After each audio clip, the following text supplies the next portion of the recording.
As I get older, I have discovered that I'm less certain about things today than I was when I was in my 20s.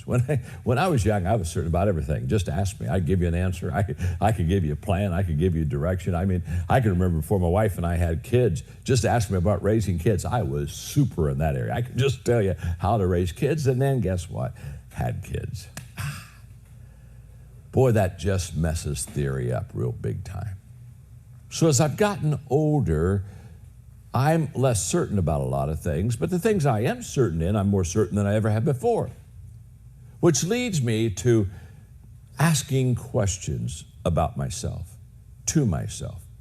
You see, I think a lot of times as leaders, we ask questions about the people we lead, but I think we need to ask questions about ourselves. Let me just share with you what I mean by that. One of the questions I ask myself continually as a leader is, am I growing? Am I investing in me? Because you see, the most important thing that you could do for the success of your career is to invest in you. In fact, all investment ought to begin with you. Not because we're trying to be selfish, not because we're just inward. Here's why you need to invest in yourself first. You cannot give what you do not have. So if I have nothing within me, if I've not resourced myself, if I've not put myself through growth and training and gone around people that are better and quicker and faster than me, if I'm not constantly growing myself, to be honest with you, I have nothing to give to you. You see, we teach what we know, but we reproduce who we are. And it's that reproducing who we are that really makes a difference in the people that we manage and lead. And so, if I'm investing in me and if I'm growing myself, then guess what? I have something to give to you. And you see me as a leader that's not a history teacher telling you about the good old days and how I did it back then, but you're seeing me learn and grow and develop now. 2 weeks ago, I had my 70th birthday. And I can promise you, on my birthday, I asked everybody to stay away because I wanted to write. And I sat down all day long and I wrote about what I was learning and what I was growing at 70. Truthfully, growing more today than I ever have before.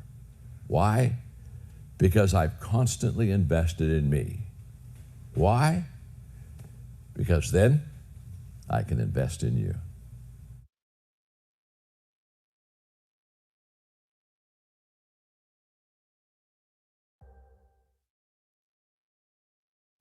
If you and I were to sit down and just have a long lunch, and you asked me, John, what's the one thing that you would just share with me that if I could begin to implement and apply to my life, it would probably help me maybe get on the road to success more than anything else?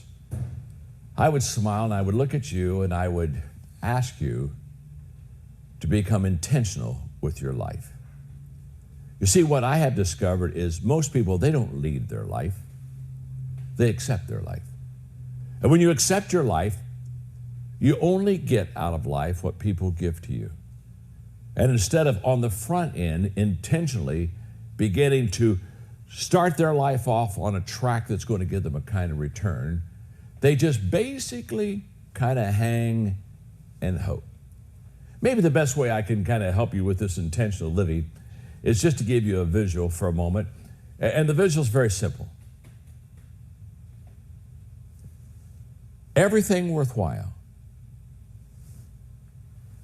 is uphill. Everything. There's not anything in your life that's really worthwhile that you didn't have to go uphill to get.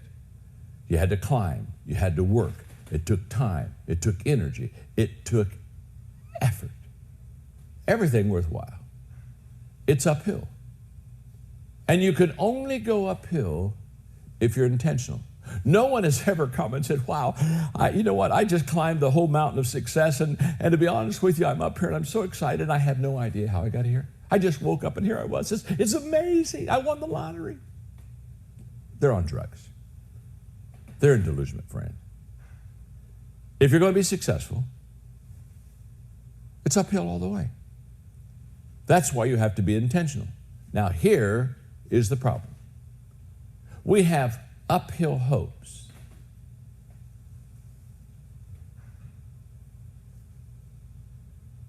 but we have downhill habits. Here's the problem. You can't go uphill with downhill habits. People all the time say, well, I just hope things will change. They won't. Hope doesn't change things. You change things. And you only can change things by being intentional. You see, there's a world of difference between good intentions and good actions. No one ever succeeded on good intentions. No one ever went uphill thinking about going uphill. They had to walk uphill. I do, you do, we all do.